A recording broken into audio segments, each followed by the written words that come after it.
Hello, friends, Earth citizens, and fellow fringe dwellers. Thank you for tuning in again.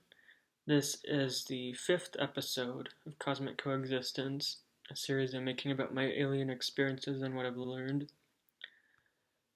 So, in the last episode, episode 4, I covered kind of a walkthrough of beginning to end of what I recall from hypnosis memories of the first major night of my alien contact experiences near Mount Adams when I was camping near Toclock Lake in south central Washington. In this episode, I would like to talk about the second night, which was a bit different.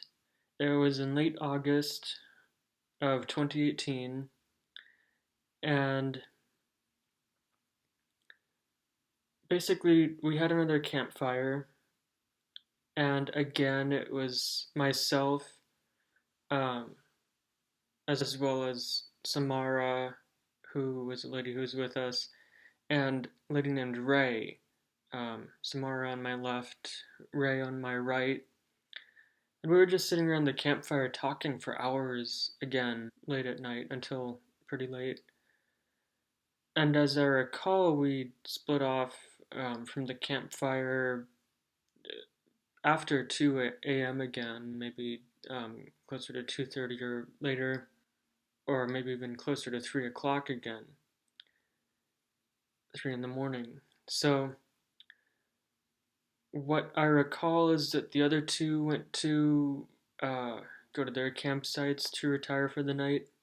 So while I was there on my own for even a few minutes after the other two left, of course the forest was completely dead silent again for the most part, except it was either my mind tricking me or I actually did hear little noises of some sort, as if there was some movement in the woods around me.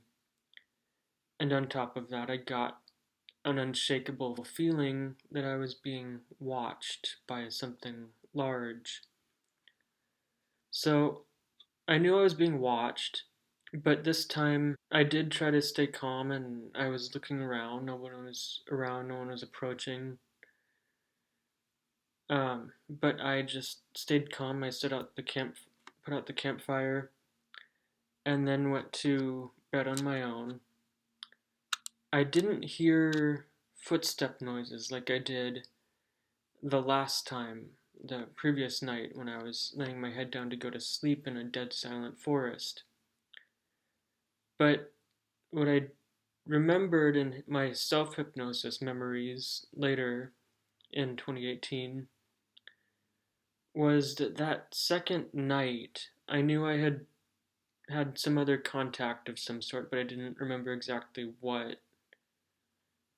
What I remember is that after I fell asleep, basically something had also induced me into an altered state of consciousness, possibly the Sasquatch that was watching me, probably the same one. Mr. Black, as I call him, because he's a black haired Sasquatch, around 8 feet tall. Um, and so what I remember is it must have been astral, unless they have a way of phasing my body through matter.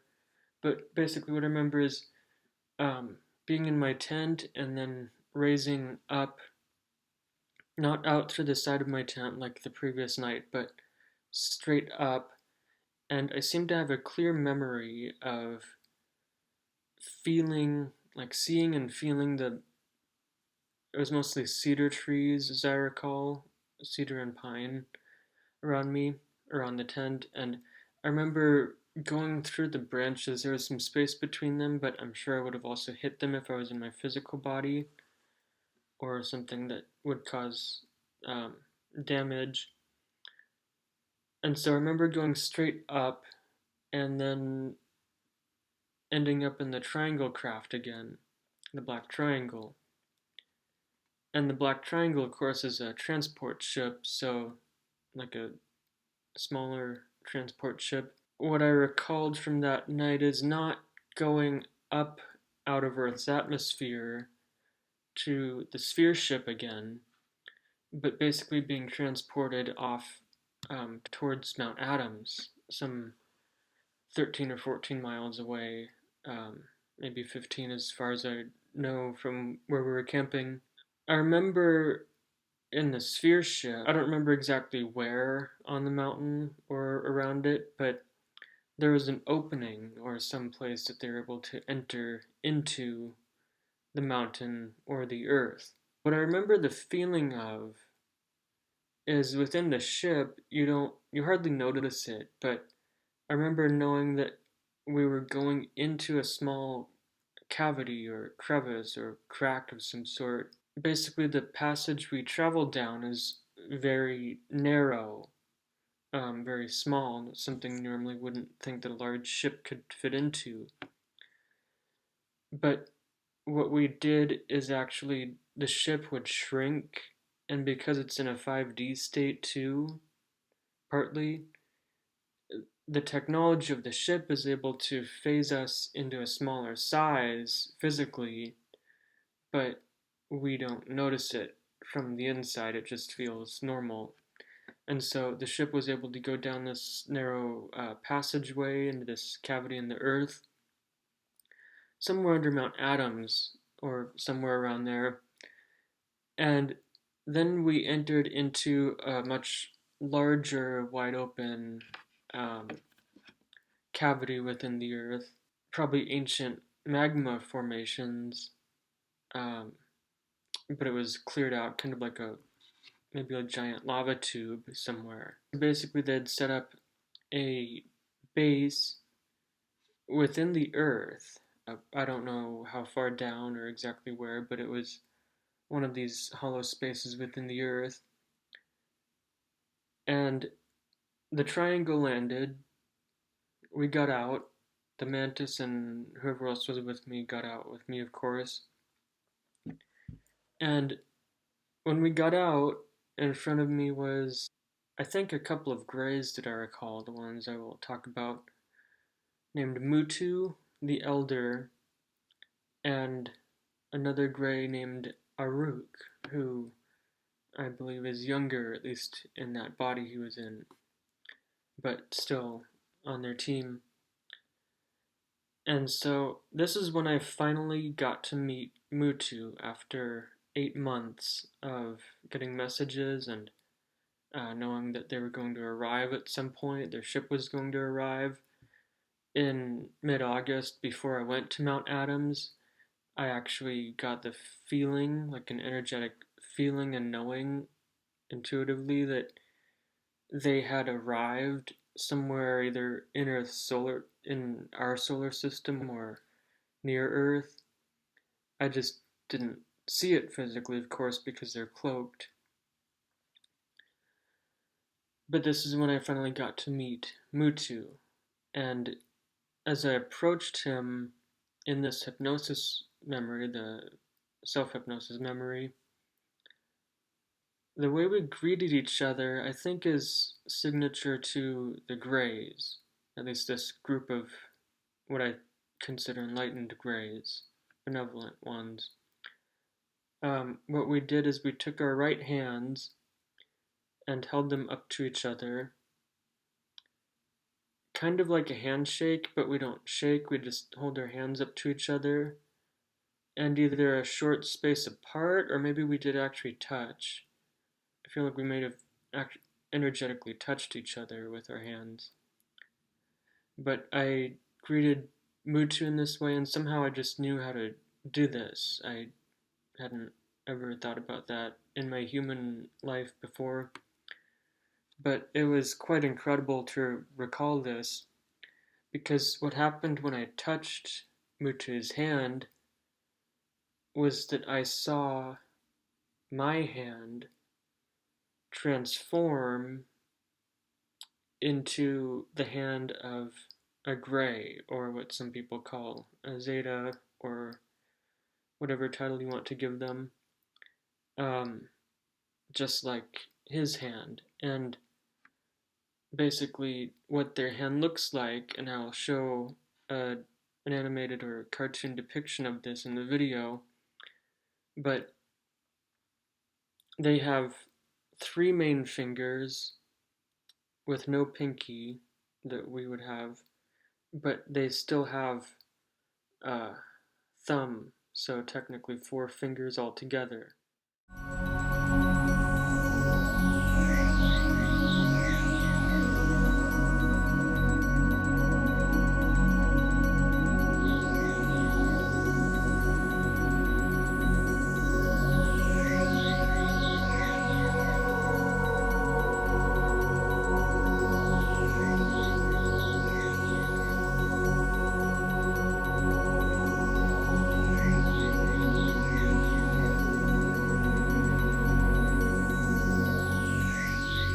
However, their fingers are um, elongated, like they have another, their each of their joint segments is longer than ours, and they have at least another one or two joints on their fingers, so it's like they can grasp things better, perhaps, or there's probably some advantages to that that I don't know how to explain very well. But that's what their hand looks like. And not only are their fingers elongated, but each one of their fingers has a fingernail that I recall looks a lot like a, a small claw, or maybe it's just, maybe they sharpened it, or it looks like little claws where they have fingernails. Um, Kind of like a sharp, pointy fingernail. And so when I recalled this, I felt it too in the memory. I felt my hand becoming the hand of a gray. And that's why I believe that at least the second night, um, I may have been in complete astral form, or if I was brought there physically too, then some astral and maybe even physical part of me transformed, because what's going on with this is they're not just physical beings. Of course, we all have souls and energy bodies, and they exist and think largely in the fourth, fifth, and even sixth dimensions, especially the mantis beings exist largely in the sixth dimension some of the time. They can lower themselves for us, but um,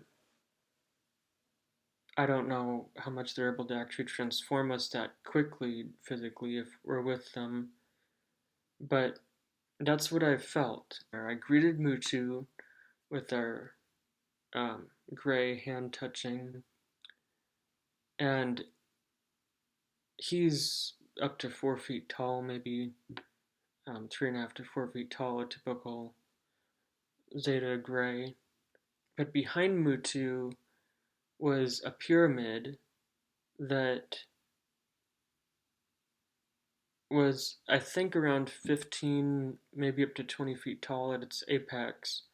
I'm gonna say 15 right now, though, just from the feeling I got from remembering it. But a pyramid that is glowing white.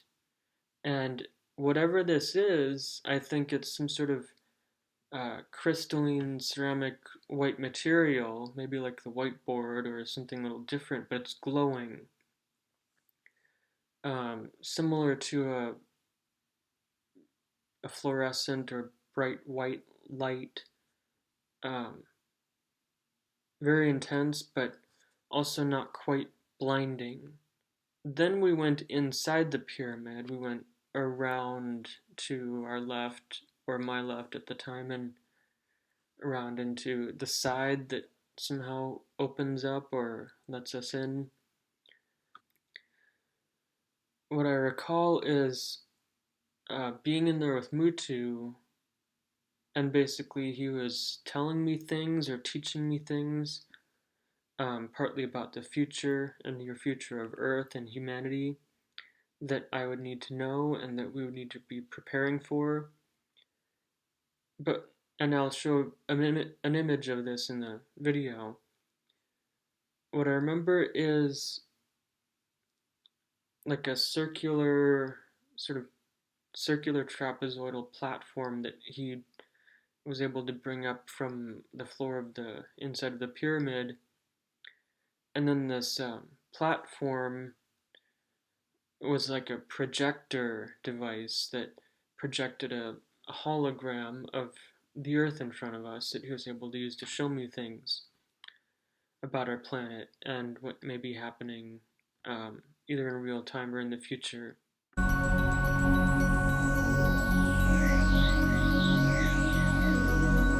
There are a certain prophecy that I will devote an entire video to. I think in the next video I don't have time to comprehensively cover it in this video. One of the key points, big points that I brought back from one of my hypnosis sessions with Mary Kennedy was that there would be an event with our sun coming up in the next 2 to 3 years, but the specific download memory was 2 years out, like in 2021. I will talk a lot more in depth about that event, about this coming up event in our solar system and for our planet and what it may mean for us and how we should prepare.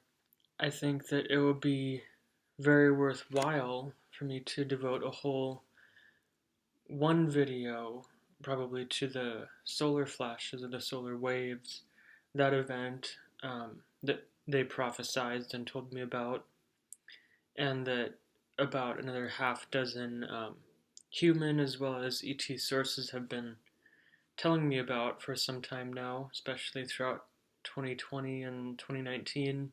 Basically, I want to say before I close out and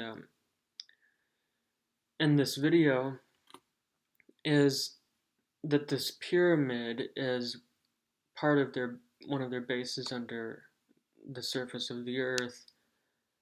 I think it's one of the 6 or so, maybe 7 ships or crafts that they brought to Earth in August of 2018.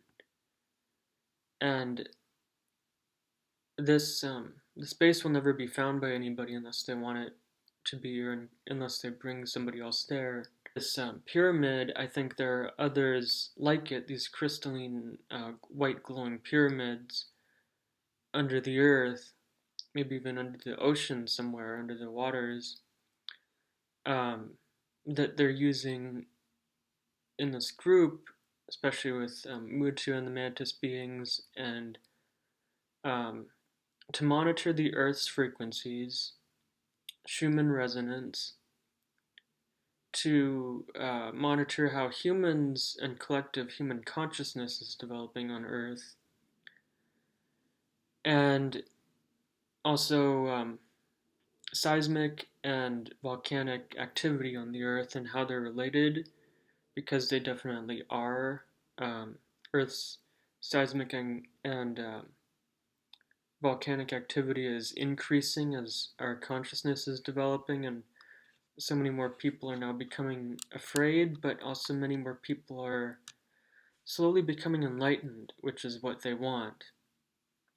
I will also mention more about the 3 main phases of their agenda that I got in a download and messages about how they're going to help us progress into the future as a species with them and with other ET races that may be interacting with this planet and humanity. It's a process. That's basically what I want to get at. They have bases here now. Not that that's anything new. There have been extraterrestrial races with bases that have been operating bases and inhabiting these cavities within the Earth um, operating within bases under the surface of our oceans and waters. I will devote a video to that subject, as well as try to make a whole nother video, possibly about their agenda. Maybe just mention the three phases of their agenda to, or within that video of the solar waves, and how it is also all related. There will be more videos to come as well. Stay tuned. I have more videos to talk about with not only the prophecies, but also lessons that I learned about time and space, about energy, about consciousness, about healing, as well as the interconnectedness of all life, and so much more that mystical aspects that seem to people seem to report um, related to their extraterrestrial and alien contact experiences. Thank you very much for watching this again, for tuning in. It is my pleasure to share these messages and so much more, my story, and I hope that these videos, this video, and this series is able to reach the right audience of not only, well, fringe dwellers and curious minds, but also other contactees, people who may be going through experiences in which they are awakening to some of their memories and experience with beings they don't understand or want to understand better. And maybe your story will end up being similar to mine in the way that um, you awaken and come to accept and understand what has been going on with you and your involvement. Thank you very much for watching. Take care, be well, be safe. Until next time.